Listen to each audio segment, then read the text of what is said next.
Purple Daily is daily Vikings entertainment. We just want the Vikings to win a Super Bowl before we die. I will ride with this group. Seriously, man. Please. And away we go.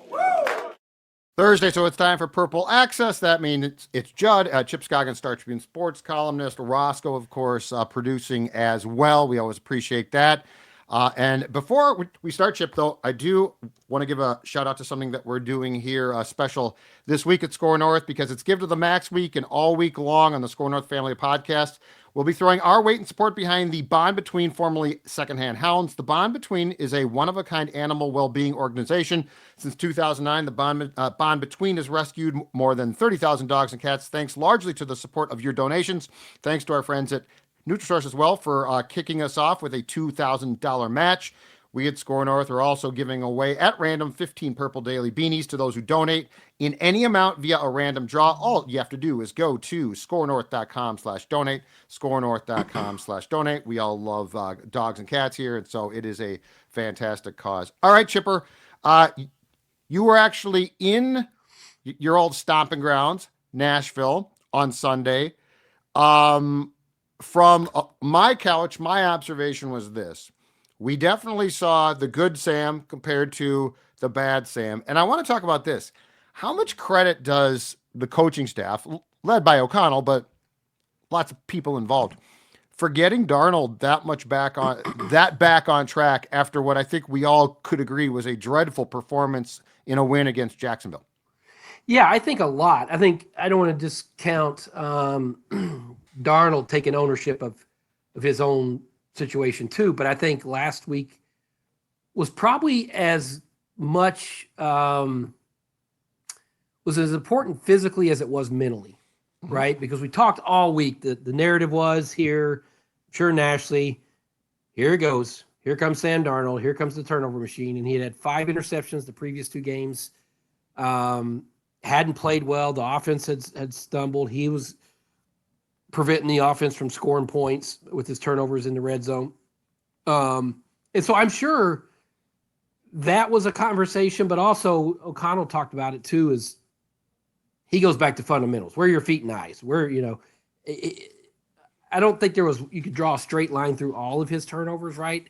Right. It wasn't just bad decisions. It wasn't just fundamentals and breakdowns. It wasn't just throwing in a double, an errant throw that got away from him. I think it's a little bit of everything, right? And so I think they kind of just broke it down and looked at each one individually and said, let's fix this. Let's talk about this. Let's understand the situation here. And so I don't know about you, but third offensive play that they had, when he pitches that ball back and Aaron Jones bobbles it and they collide and don't get it, I'm thinking this is going to be a long day in Nashville for Sam, because I just felt like, here we go. Here it is. Right. To his credit, he comes back to the next series, leads them right down, throws that the touchdown pass to Jordan Addison, and then also thought after that long, crazy 98-yard touchdown pass that the defense gave up, now all of a sudden this game that wasn't close suddenly was close. And Darnold comes back and leads him down to another touchdown drive. So I thought he showed a lot of moxie. I thought he showed a lot of toughness. And I can't remember what his final stats was. I know he had 2 passing touchdowns and 1 rushing, but I thought that's as good as he's played all year when you think about his line did not play well in terms of pass protection. Yep. And that was, I believe, a career-high PFF grade, too. So you're sort of justified in that statement and that opinion. And I think this all boils back to me, Chipper. We've covered this team a long time, and we've seen, Childress was supposed to be a quarterback whisperer. He really wasn't. Les was a defensive guy. Zim was a defensive guy who tolerated quarterbacks, although I do think he loved Teddy. How interesting have you found this season to watch from a quarterback standpoint? Not from the quarterbacks, not from Darnold, not from McCarthy, but more so the conduit where O'Connell, McCown, like you can just see a lot of what goes on here as far as the tutelage goes, which I would argue I've never really seen this before. Like I've never seen it this broken down and this carefully handled. Well, and you think about what they went through last year with the revolving door after Cousins got hurt, and everybody's like, well, O'Connell's a quarterback whisperer. He'll figure it out whether it's Dobbs or Mullins or whoever. It doesn't work that way. I mean, you got to have a certain level of talent that you're going to be able to produce. Yes. But I think they have a very good setup in terms of coaching, giving information. Whether it's McCown, on the day-to-day, hour by hour, minute when they're in the building. But I think also just kind of big picture with KO and understanding how to maximize Sam Darnold and give him a structure and a foundation that's going to allow it, because we know it, the guy is talented, right? I mean, he has a ton of just natural it's not a ability talent to question. throw the ball. Yep. But giving him the I think the constant emphasis on footwork, eye work, as O'Connell always says, the intent of the play, right? He talks about that a lot. The intent of the play, like what are you trying to get out of this? Who are you trying to attack? Where's your strengths? Where could you be vulnerable? I just think he thinks about this stuff 24 hours a day.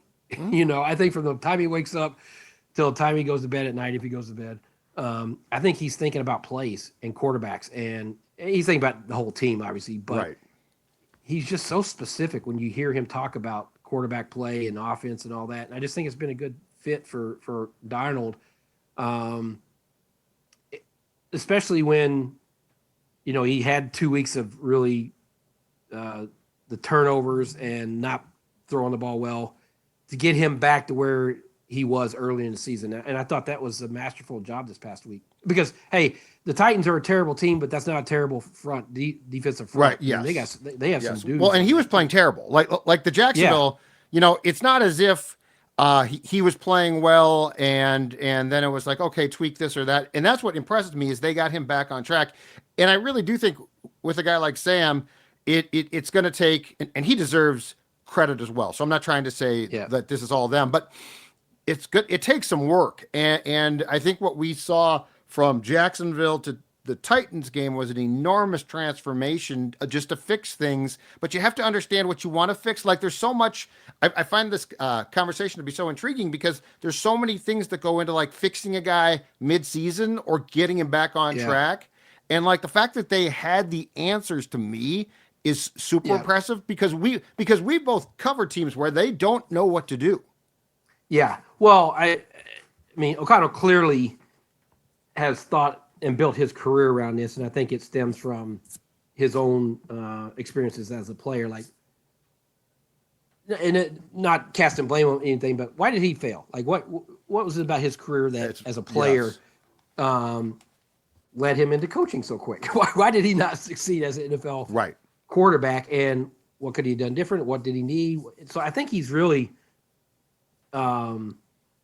made that kind of a hallmark of his coaching. Like, obviously the 30,000 foot view in terms of running an operation and messaging and all that's important too. But he's so dialed into the quarterback play and what they need. But I go back to was it the third interception against Jacksonville where he threw it inside to Jefferson, and that, we came back Wednesday. Yeah, he should have thrown it out. And O'Connell said, "Where's your feet and eyes?" Like, he was talking to us. He's like, you start with the basics. Like, where were your feet and eyes? To me, I think he was saying that's a fundamental one. Like, they probably went back and look where your feet were. Yeah, it was a bad pass. Yeah, and that's why you threw it there instead of. So I think stuff that we would never even contemplate, it's so inside minutia ball that, but I think he can identify that and correct it and say, hey, and it's probably hard to do. And he sort of, I think, alluded to this because, he has a complicated scheme. And Darnold, it's not like he's been in this as long as Cousins has. I mean, even Cousins talked about how long it was to master this scheme. And so maybe your fundamentals get away from you some if you're focused on, this and that and everything else. And I think O'Connell's good about bringing it all the way back to, okay, start here, fundamentals. This has Right. to, feet have to be, Well, and and he's go from there. positive too. Like he Well, that's doesn't it. beat you up. I think if I had to guess, I think O'Connell is bitter is probably too strong a word. I think he's resentful of the fact that he was coached hard with no like positive, hey, you did this well, you did this well. I think he was coached, like, yeah, you screwed that up, you screwed that up.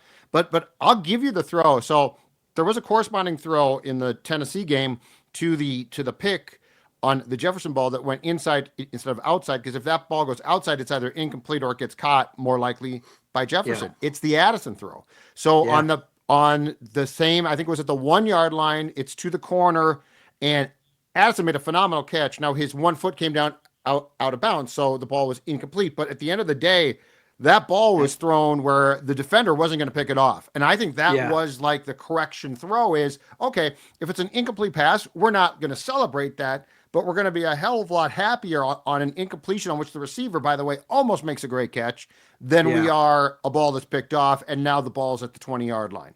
Well, yeah, I mean, that was lesson learned. But to go back to your approach that you're talking about, I mean, you think about it, like the last 2 weeks, nothing negative, even slightly negative, came from O'Connell about the quarterback play, right? Other than we got to improve, we got to fix these things. I mean, because he knows how hard it is to play, and it's like it's counterproductive to come out and just continue to hammer away on.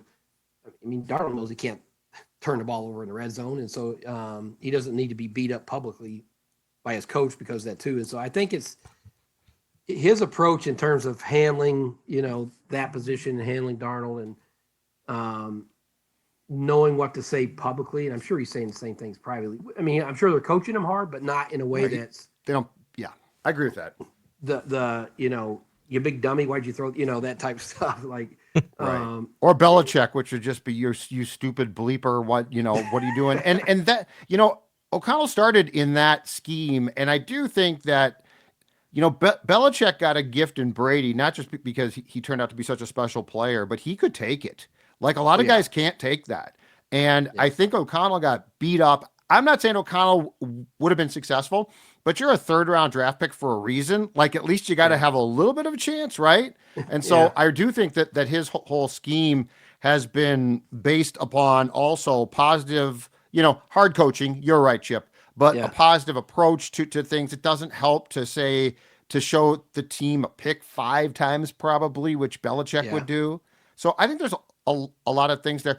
What do you think about this too? There's been a ton of talk of late, Chipper, about, and rightfully so, Brian Flores. Possibly going to be a coach, but is he going to get another chance? And there still is the lawsuit that he has against the league hovering over this entire thing, which could make it very tough. What do you think about the fact that the more I watch clips from the sideline, so like they, put out all those clips of like Darnold talking on the sideline, O'Connell talking on the sideline, I think McCown has a fighting chance to be a dark horse candidate. Because if you notice, now he has media-wise done a great job of being as far below as staying out of sight, out of mind, low profile. But whenever you see those clips, Chipper, he is front and center. And I think at the end of the day, he's going to get some credit here, which he deserves. And don't forget, if I'm not mistaken, the Houston Texans wanted to hire him as a head coach with no experience and gave him an interview. So I think he's a dark horse. Yeah, it's you're right. I think he did some interviews early on in camp, right? But he did, but it was very specific. He didn't want to talk about like McCarthy too much. He's very, he was either told to, or he just said, I ain't going to sell myself.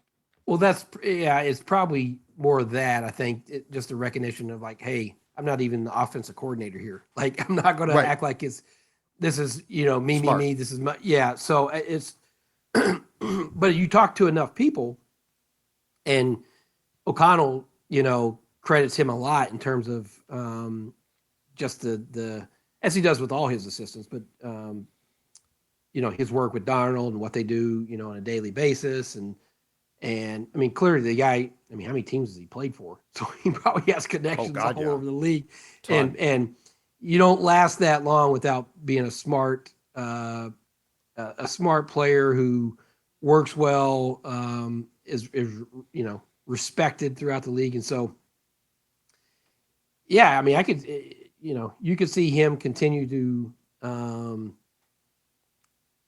get attention, particularly if Darnold continues to have a good season and get through the season. I mean, O'Connell will get a lot of the credit, but I think he'll be happy to pass along that it was others, his assistant coaches, that had a big part in that too. I got 12 teams for you, Chip. 12 teams plus the Hartford Colonials. Yeah. In whatever league that would have been. UFL, I believe. Is that what it was? I think he had to stop there. Yeah. But he has been, I think he has been an untalked about on purpose, big part of this. And he has been, I think, huge for McCarthy and most importantly right now, Sam Darnold. And think about this too, Judd. I was thinking about this a couple of weeks ago, and I can't remember the context, but this is a pretty doggone good, really coach team. When you think about yes, coordinators, the head coach, the assistant coaches, this is a very good staff. And how often have you gone into a game with the Vikings? You're like, yeah, they're not going to get out coached today. I mean, you say that with O'Connell's scheme, Flores is what he's doing. You feel like they can match up with any staff in the league. I mean, I just feel like they have a good mix of guys that develop, but also creative,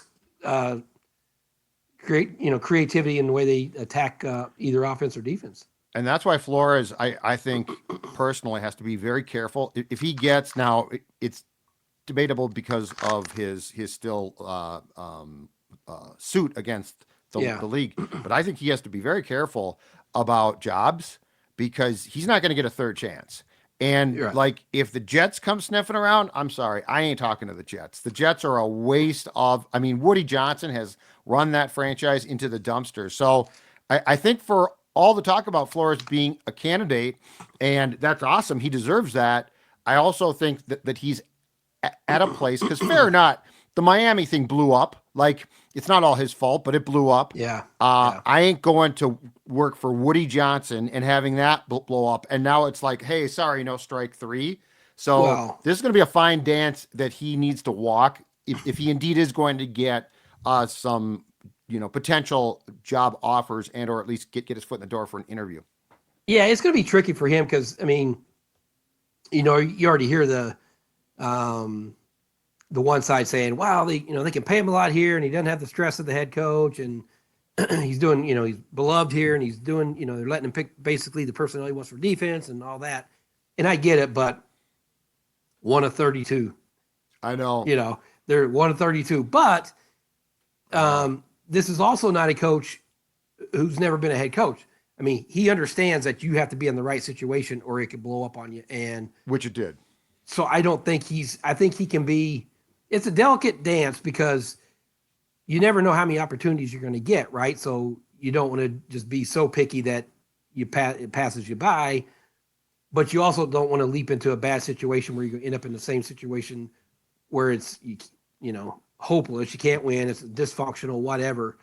And so you're back to, back to dealing with that. And so, but I just think I know, and the other thing is you have the lawsuit and how that affects everything, but also, I don't know, are teams looking more for, offensive guys, the Kevin O'Connell model, but I think Brian Flores, the way you hear his defensive players talk about him and the respect they have for him, and obviously we're seeing the creativity and his personality, if I was an owner, I would for sure interview him.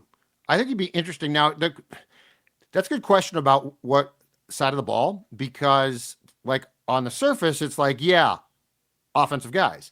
But then, Ryan's in Houston is a defensive guy.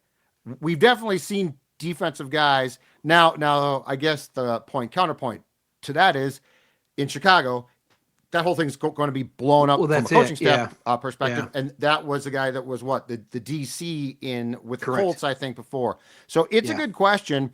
And I mean, if he can get another chance, good.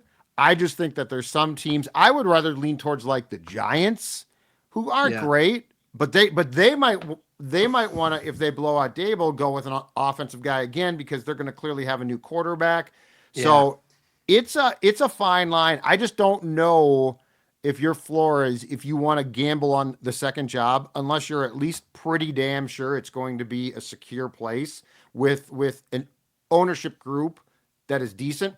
And Chip, this league, there's still a few where it's just a complete gong show. I mean, Dallas has turned into a gong show. Oh yeah. And the Jets are a gong show. The Giants have some problems. I wouldn't call them as big of a gong show. I might take a job there, but there's a lot of unknowns here. Raiders a gong show? Oh, I wouldn't go near. Yeah, same. Near the Raiders. No.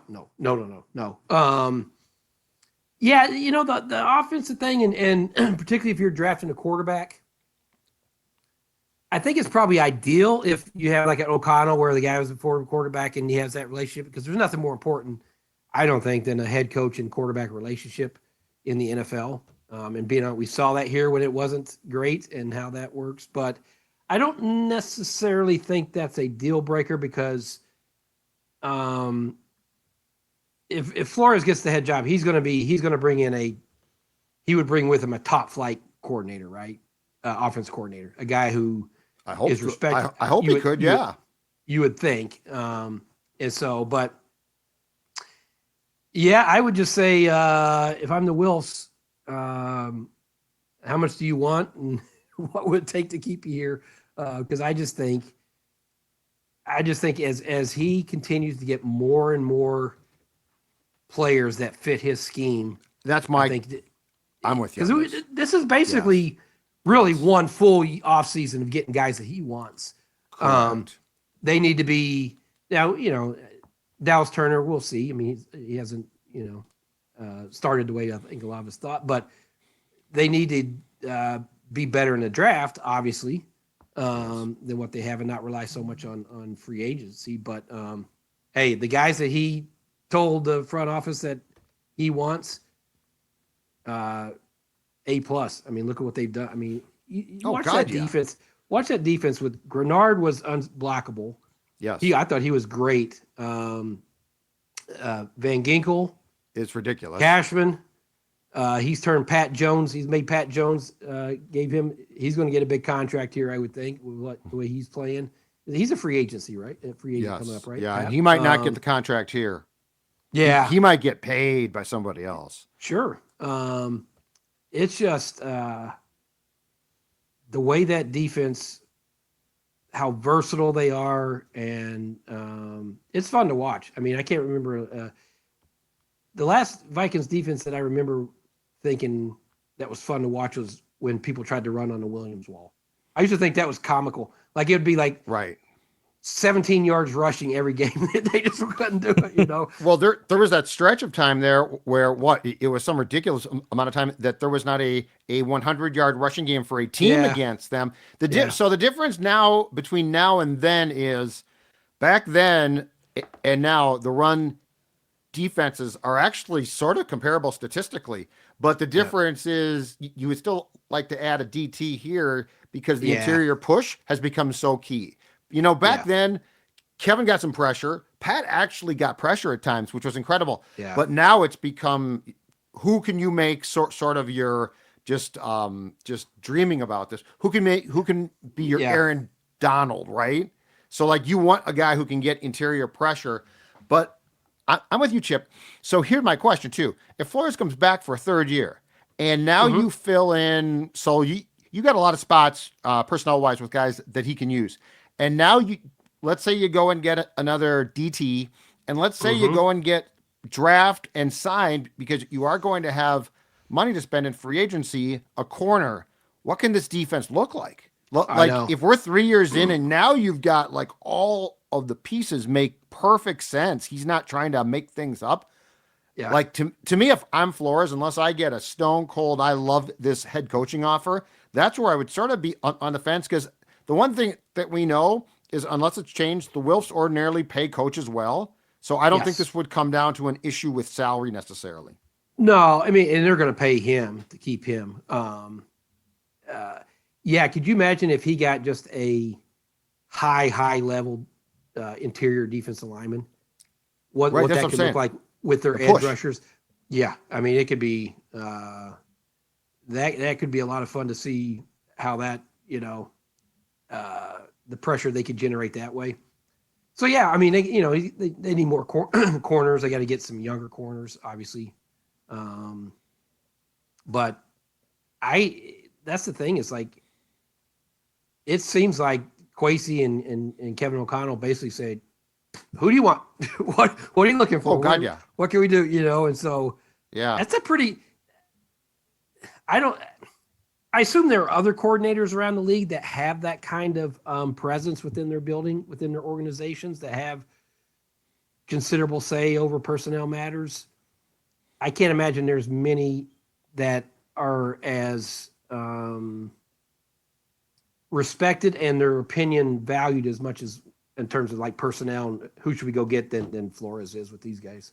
And the encouraging thing about what Brian has done here too, Chipper, is when you talk to players, which we both have, when the defensive players talk about like the adjustments on the fly and the autonomy he gives them, That's which it. a lot That's of it. football coaches don't do, and the fact that if they see something or have ideas, he wants them. Like there's a lot of things, and I don't know. The Dolphins thing was weird. I mean, again, up to the top there with I believe his name is Stephen Ross. That thing Yeah. was a complete cluster bleep. But if you look at what like Brian Flores has done here, as far as taking, I don't know, suggestions, mixing things up, a guy who comes to a building and watches Josh Metellus, who at the time was nobody, Yeah. on film Yeah. and says, okay, here's what I'm going to do with this guy, who, by the way, nobody really trusted at the time beyond special teams. Like there is a special presence here defensively. And if you are going to then delegate responsibilities to and allow players to chime in and stuff, that is, again, to go back to 2025 potentially, it would be a lot of fun to see that coaching style with a unit that basically is all crafted to what he wants, as opposed to most of it is now, but certainly not the whole thing. Well, that's it. Yeah. I mean, Metellus is probably the main talking point where first couple of years you're thinking, okay, pretty good special teams, but like how does he fit defensively? Where, what position, how do you use him? What's he best at? Flores came in is almost like a blank canvas. Like I can use him here. I can use him there. I can try this. I can put him here. And I was just reading Alec Lewis's piece on Metellus a little while ago on The Athletic, and just we realized it, but just the number of different places they put him in, and the trust that comes with that, and responsibility, and what Flores does is pre-snap to allow his players to make calls without him having to do it. That takes a lot, for a coach to have that kind of trust, and it seems like it's probably a pretty complicated defense too to play in. Like I don't think it's for everybody. No, they're incredibly smart. In fact, Yeah. I would say this after through 10 games now, I would say that he identified and found the front end Metellus in Van Ginkel. Because if you look at all, like it's almost like Metellus can play safety, corner, linebacker. Van Ginkel can play edge rush.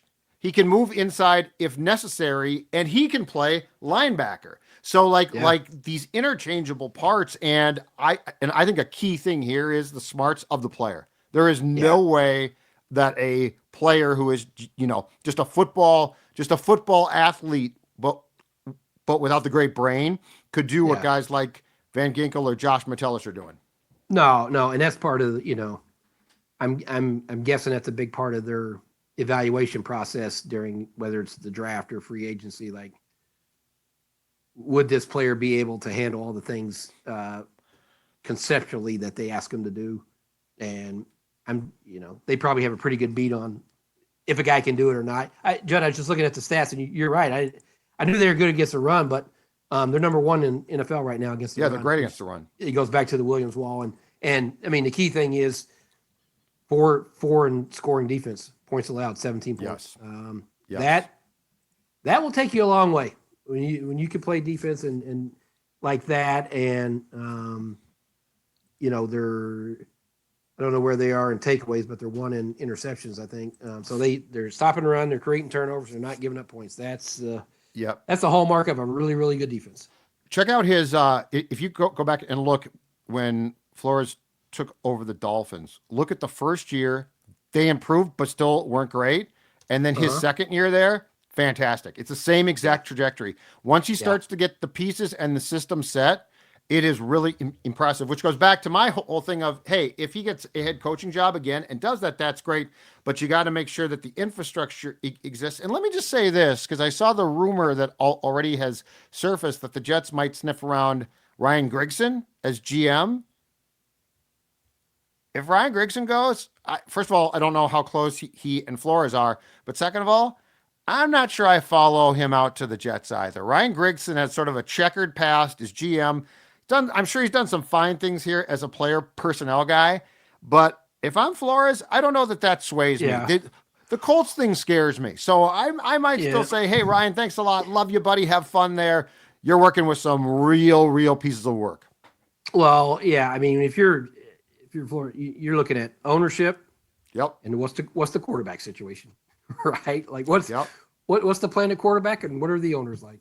I think the answer is easy, gentlemen. If it is next year that he gets a job, and I think this could be laughed at by you two, but I think it's Jacksonville. You have an owner that does spend money. He doesn't meddle a ton. He probably should have fired Doug Peterson a long time ago and hasn't. You have a quarterback.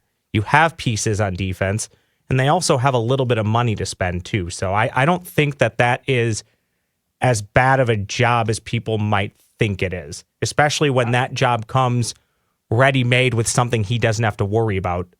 Maybe Trevor Lawrence isn't going to be as good as we all thought he was going to be, but you can probably win with him. I'm not a Trevor Lawrence guy at all. I would want to be, if I was taking that job, I think I'd be wanting to start over or really different. I think, right? I'd have to determine. I used to be, but he's been terrible this season. That's it. I don't know. Is it him? Is it everything around him? Is it the infrastructure? Is it the coaching? Is it you can't? I don't know. I mean, I guess I'd have to examine it. I mean, obviously the talent is there. I mean, you can't knock the guy's talent, but I don't know. Jacksonville's such a weird football market for me. Well, in a weird way, though, couldn't that be good for him? It's a bit more obscure and off the radar. Maybe he won't quite be under the microscope that you would be at other places. I don't know. If you can't win, though, it's going to bite you in the ass eventually. That's the problem. I'm just saying, I think he's got to be very careful because you're not going to get, if McCown gets a job and he fails, he'll get a second chance. If you get a second chance and you fail, I don't think, especially when you have sued the league, I don't think you get a third chance. And he is 43. He's a young man. So this next one needs to work relatively well. It doesn't, if you flame out, if the quarterback has a hint of, I didn't like him again. And that's the thing too, is what Brian Flores has done personnel-wise, defensively, schematically is awesome.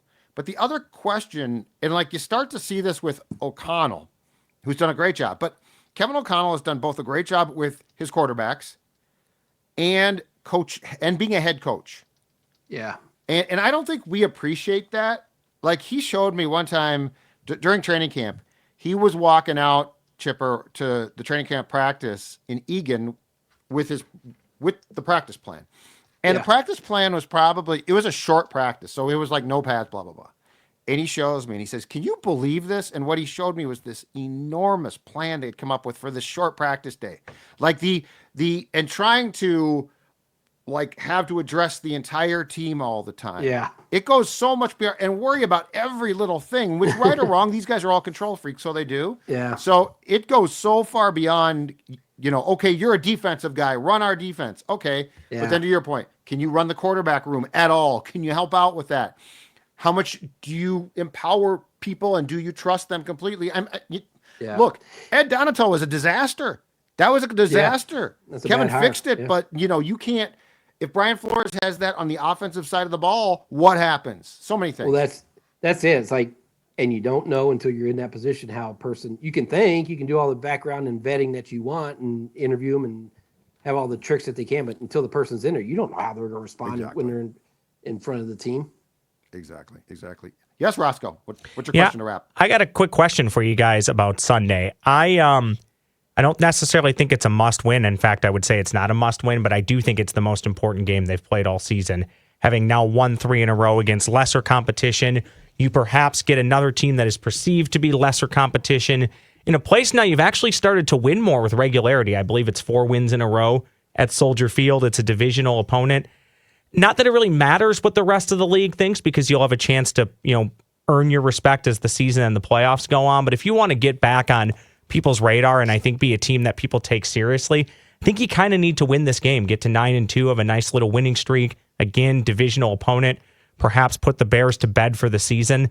It just seems like a really important game to get before you start to get some more games at home against quote unquote better competition. So I think this is a huge game on Sunday. Yeah, I wouldn't call it I don't think I'd call it the biggest game of their season so far, because I think there's some ones early on when we were trying to figure out who this team was, kind of some benchmark games against the, quote unquote best teams in the NFC. But in terms of, keep continuing to build momentum. I mean, imagine if you have a 3-game road winning streak. I mean, how often is that, you don't get that opportunity too many times, and you're facing a team that's dysfunctional and had another kick in the gut loss last week. You're facing a rookie quarterback that has a lot of talent, but he's a rookie quarterback, and so Flores has had good success against those guys, and so you're right. I remember it almost felt like every year we go to Chicago and it'd be some kind of weird game. Something weird would happen. They'd lose. It'd be just a bad performance. But they played better there certainly of late. So I'd pick them to win. I mean, even though it's hard to win 3, but I just think they're a better team. They're better in the right. Yeah. I think. I wrote this last week from my game columns, because I saw some stuff after games like, this team, they didn't blow them out, or they're not that good, or it's like they're 8-2. It's like, yes, they haven't played their best football, but they're 8-2. And you don't blow teams out that much. No, the beginning of their season was an anomaly. It was not. That's it. Yeah, but also being in that locker room afterwards, this is a very mature team. A team that, even though they're 8-2. You listen to Jefferson or Stephon Gilmore or Harrison Smith or whoever, they know that they have not played their best football during this, this last stretch of games, even in the 2-game win streak. They should have won by more, but they found a way to win. But I think this team has a good sense about where they're at. Even though they're winning, they know that they got to play better and that they can play better. And that to me, that's. I think it's just a mature team.